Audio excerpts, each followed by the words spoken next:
good morning. Ayan, ang oras dito is 11 na ng tanghali. Bago ako kukuha ng result ko sa fasting ko kanina sa Ramiro Hospital. Daan muna ako dito sa simbahan, guys. Pasok muna ako dito kasi mulat sa pool, hindi pa ako nakapasok dito sa simbahan na to. Dahil pag nandito ako sa city, dumadaan lang ako dito. Kaya, ayan.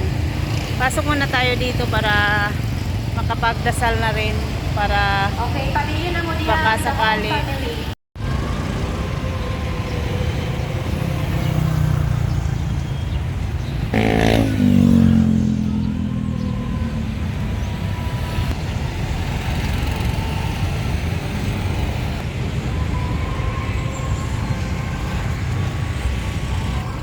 Hi guys, hindi muna ako pumasok sa loob kasi mayroong nagmas sa patay. Kaya dito muna ako sa plaza. Yan, ang daming kalapati dito, guys. Ang daming kalapati. Ang cute. Hello. Hello. Gustong-gusto nila, guys, ang pagkain.